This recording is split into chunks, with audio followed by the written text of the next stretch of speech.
आज का विषय है जीवन में मनोबल का प्रभाव।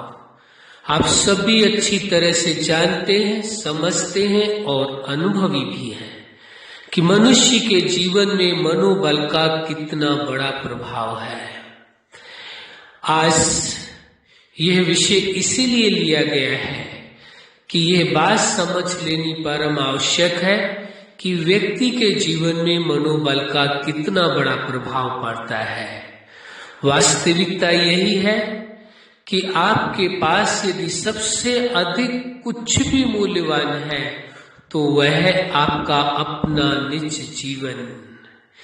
यह आपका अपना जीवन सबसे अधिक मूल्यवान है। इससे ज्यादा मूल्यवान और कुछ हो ही नहीं सकता है, क्योंकि आपके पास जब जीवन है तभी आपके साथ संबंध भी है, धन व वस्तुएं भी हैं, या अन्य जीव प्राणी है व प्रकृति है। लेकिन यदि जीवन ही नहीं है तो फिर ना ही संबंध होंगे और ना ही ये संसार होगा। इसलिए सबसे पहला महत्व आपको अपने जीवन को देना है। इसके बाद दूसरा महत्व अपने संबंधों को देना है, क्योंकि संबंधों के बिना भी जीवन नहीं है। इसके बाद महत्व प्रकृति को भी देना है, क्योंकि उसके बिना भी जीवन नहीं। प्रकृति के 5 तत्वों से निर्मित यह शरीर है और आप चेतना, दोनों के मिलने से ही जीवन है। अब आप देखेंगे कि मनोबल का कितना प्रभाव जीवन में पड़ता है व्यक्ति के, ये समझने की आवश्यकता है। दुनिया के अंदर जितने भी अनुसंधान हुए यानी रिसर्च की गई है, चाहे किसी भी क्षेत्र में हो, चाहे वो धर्म के क्षेत्र में हो, चाहे वो विज्ञान के क्षेत्र में हो, किसी भी क्षेत्र में कोई भी रिसर्च की गई है तो उसका कारण उस व्यक्ति का अपना मनोबल ही था। मनोबल के कारण ही ये इतनी नई नई खोजें की जा रही हैं और मानवीय सभ्यता का भी जो विकास हुआ है वह भी व्यक्ति के अपने मनोबल के कारण ही। एक वास्तविकता है, आप जानते भी हैं कि जो भी सफलता व्यक्ति जीवन में हासिल करता है उसका कारण उसका मनोबल होता है। वह अपने मनोबल के आधार से ही अपने जीवन में सफलता हासिल करता है। जो कुछ आप अपने जीवन में हासिल कर पाए हैं उसका कारण आपका अपना मनोबल है। अब देखना यह है कि मनोबल है क्या चीज। मनोबल के विषय में समझ लेना आवश्यक है। मनोबल स्पष्ट है, मन का बल, यानी मन के अंदर जो ताकत है, जो शक्ति है, जो सामर्थ्य है, जो बल है, उसे ही तो मनोबल कहा गया है। तो मन के अंदर कितनी बड़ी सामर्थ्य है ये समझने की आवश्यकता है।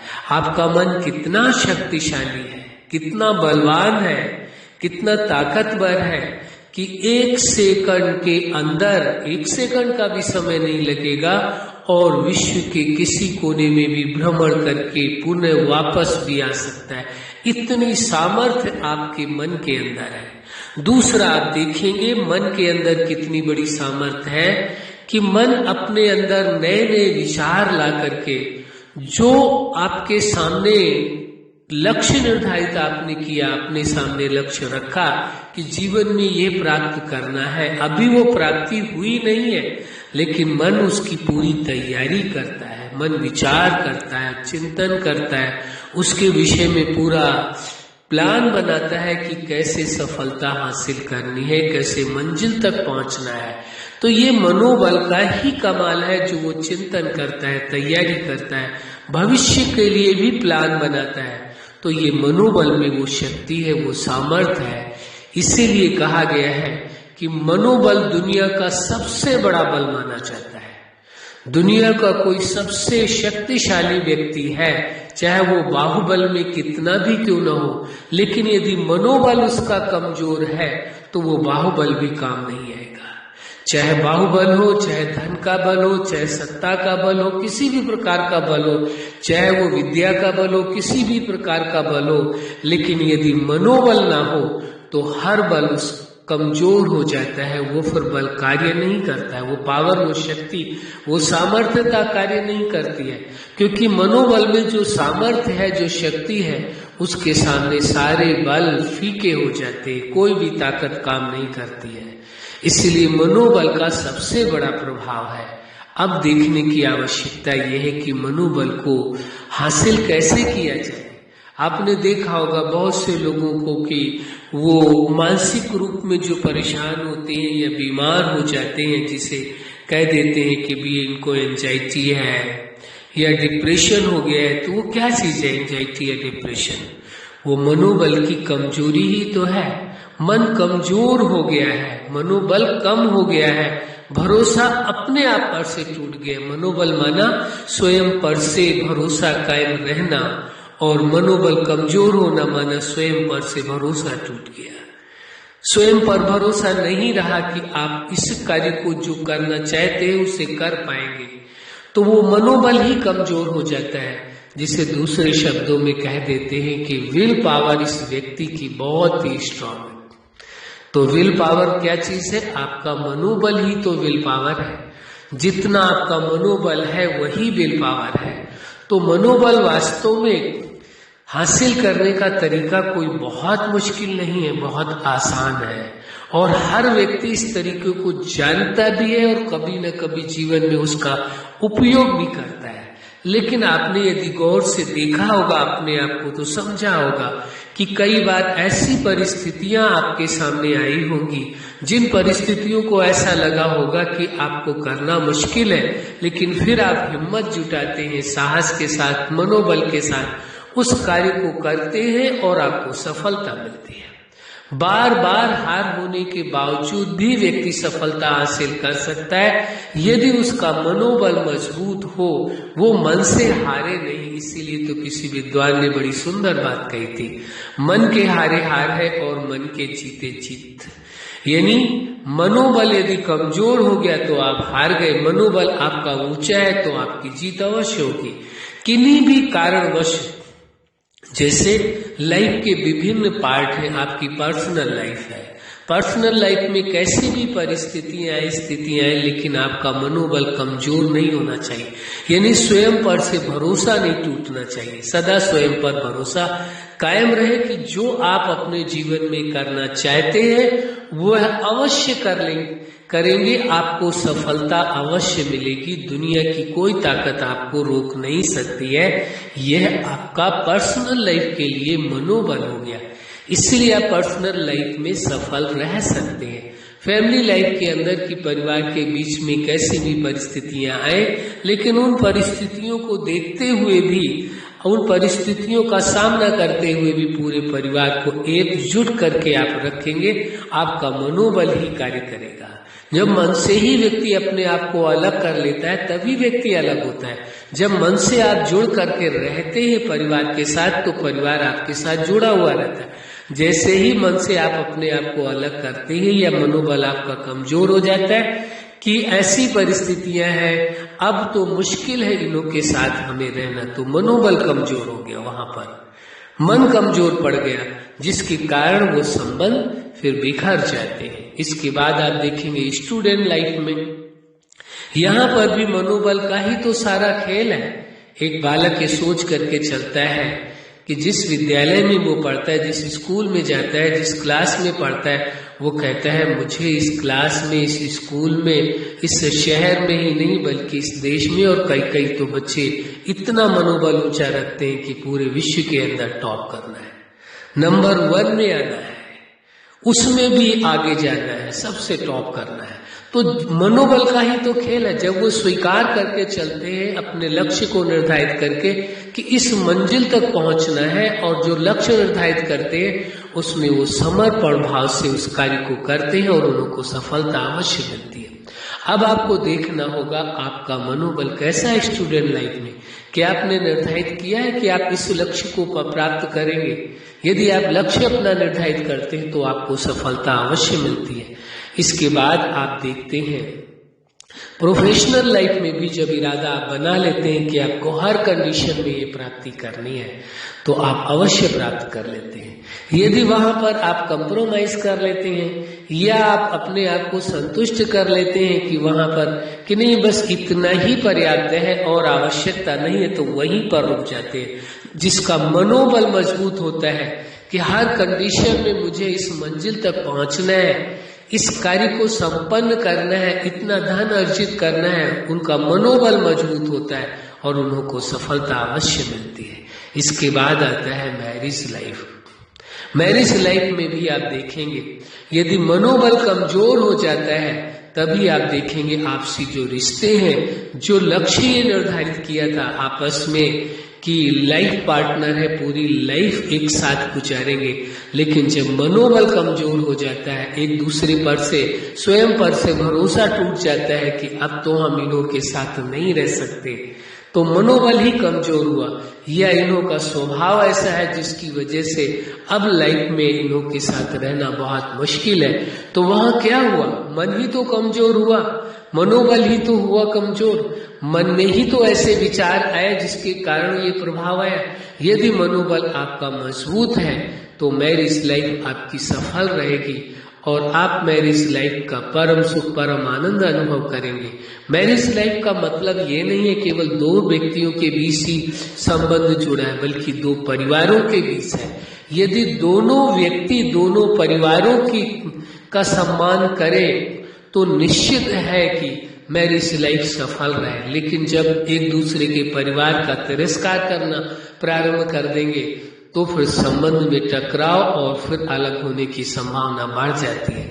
इसलिए मैरिज लाइफ में भी मनोबल की आवश्यकता है। ये आप अच्छी तरह से जानते हैं। हर व्यक्ति के विचार अलग है, हर व्यक्ति की सोच अलग है, हर व्यक्ति की भावनाएं अलग है और हर व्यक्ति का स्वभाव अलग है और हर व्यक्ति के जीवन का उद्देश्य अलग है। फिर भी जब लाइफ पार्टनर होकर के रहने का आपने चुनाव किया है, एक फाइनल किया है आपने कि लाइफ पार्टनर होकर के रहना है, तो फिर उसमें मुश्किल नहीं आती। पर मनोबल का सारा खेल है। यदि मन से आप पूरी तरह से मजबूत हैं, इरादा आपका पक्का है कि होल लाइफ ही आपको अपना ये संबंध निभाना है, तो अवश्य निभाएंगे। कहीं मन ही कमजोर हो जाता है कि हम तो नहीं निभा सकेंगे, अब संबंध बहुत मुश्किल है, बहुत टेंशन है, तभी वो संबंध में टकराव होता है और तभी संबंध खराब होता है। इसके बाद आप देखेंगे सोशल लाइफ, सामाजिक जीवन आपका, वहां पर भी मनोबल का ही सबसे बड़ा प्रभाव है। यदि आपका मनोबल ऊंचा है तो समाज में अच्छी प्रतिष्ठा भी पाते हैं आप और समाज में लोगों के साथ जुड़ करके भी चलते हैं। फिर आता है स्पिरिचुअल लाइफ, आपका आध्यात्मिक जीवन। आप जैसी भी सफलता चाहते हैं, जो भी आप लाइफ में अनुभव करना चाहते हैं, एक्सपीरियंस करना चाहते हैं, वो सब कुछ आप कर सकते हैं। यहाँ भी मनोबल का सबसे बड़ा खेल है, क्योंकि आप सुप्रीम शक्ति से, सुप्रीम दाता से, उस जीवन दाता से, जगत नियंता से जो सुप्रीम पावर है, वो सभी को पावर देने वाला है। दाता इसीलिए कहा गया है, सुप्रीम दाता इसीलिए कहा गया है। दुनिया में तो लोग दाता तो हो सकते, लेकिन वो सुप्रीम दाता है। उसने अपने समान वो सामर्थ्य, वो शक्ति प्रदान की है। कई बार लोग बहुत इस विषय में चर्चा करते हैं, कहते हैं कि हमें अपने संबंधों के बीच में थोड़ी मुश्किलें हैं, लेकिन हम मेडिटेशन के द्वारा बहुत कुछ अनुभव करना चाहते हैं। हम बड़ी सहजता से उन लोगों को कहते हैं, एक बात समझ लेनी परम आवश्यक है कि जो व्यक्ति अपने परिवार और अपने संबंधों के साथ बेहतर संबंध नहीं निभा सकता है, अपने संबंधों को अच्छी तरह से नहीं जी सकता है, आप सोच करके देखें, वो तो सुप्रीम सत्ता है, आप उसके साथ कैसे संबंध निभाएंगे? क्योंकि उसकी तो सारी रचना है। वो सुप्रीम दाता जो है, सुप्रीम शक्ति जो है, जो जीवन दाता है, वो सभी का रचयिता है और सारा संसार उसकी रचना है। तो एक विचारणीय विषय है कि जो उस रचयिता का सम्मान करता है, तो उसकी रचना का यदि सम्मान नहीं करेगा तो रचयिता कुछ कैसे होगा? विचारणीय विषय आप अपने आप से देख सकते हैं। आप पिता हैं या माँ हैं, मान लीजिए आपके बच्चों का कोई व्यक्ति दूसरा सम्मान नहीं करता है, तो क्या आपको अच्छा लगेगा? इसी प्रकार जो वो सुप्रीम सत्ता है, जीवन दाता है, उसके सभी बच्चे हैं। और यदि उसके बच्चों को, यानी उसकी जो रचना उसने रची है, यदि उसका आप सम्मान नहीं करते हैं तो क्या उसको आप प्रिय लगेंगे? क्या संभावना है? इसलिए ये सारा जगत, सारा संसार ईश्वर का रचा हुआ है, उस सुप्रीम सत्ता का रचा हुआ है। इसलिए जो व्यक्ति अपने संबंधों को बेहतर ढंग से जी सकता है, वही वास्तव में उस सुप्रीम सत्ता के साथ, जीवन दाता के साथ भी संबंध अच्छी तरह से निभा सकता है, यानी मेडिटेशन भी बहुत अच्छे से कर सकता है। लेकिन जो संबंध ही अपने संबंधों को ही निभाना नहीं जानता है, तो प्रश्न तो उठता है, वो उस सुप्रीम सत्ता के साथ, जिसके साथ कि आपके सर्व संबंध है, उसके साथ कैसे संबंध निभा सकेगा? प्रश्न तो अवश्य रहेगा।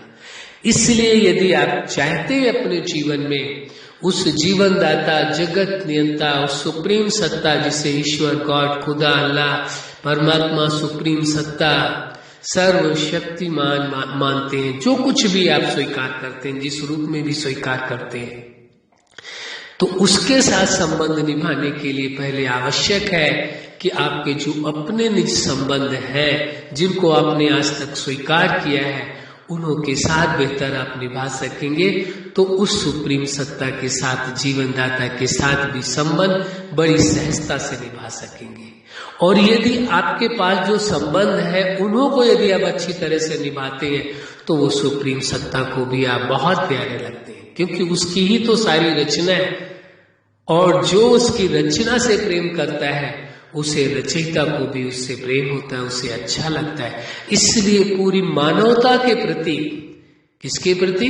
पूरी मानवता के प्रति। मानवता का तो रिश्ता सभी के साथ है। जब वो जीवन दाता, जगत नियंता सबका रचता है, तो सारा जगत उसकी रचना हो गई।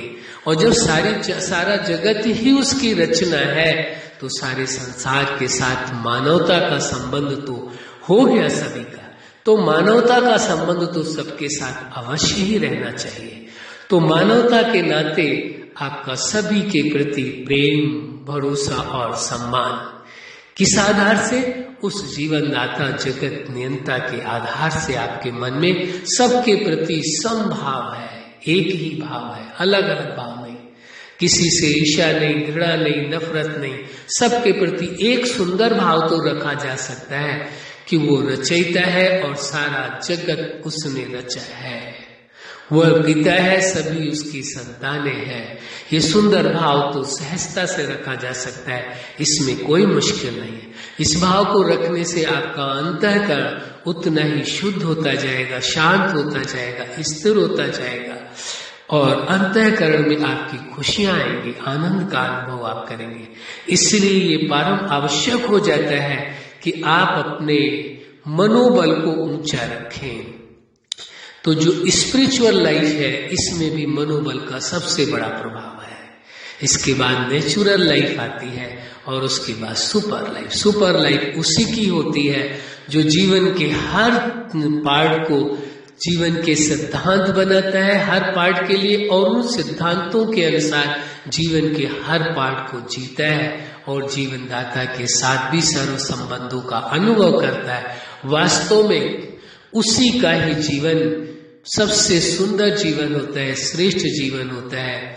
उसी का कह सकते हैं कि आप उसकी सुपर लाइफ है, सबसे श्रेष्ठ अच्छा जीवन है, और वो जीवन में परम सुख, परम आनंद का अनुभव करता है।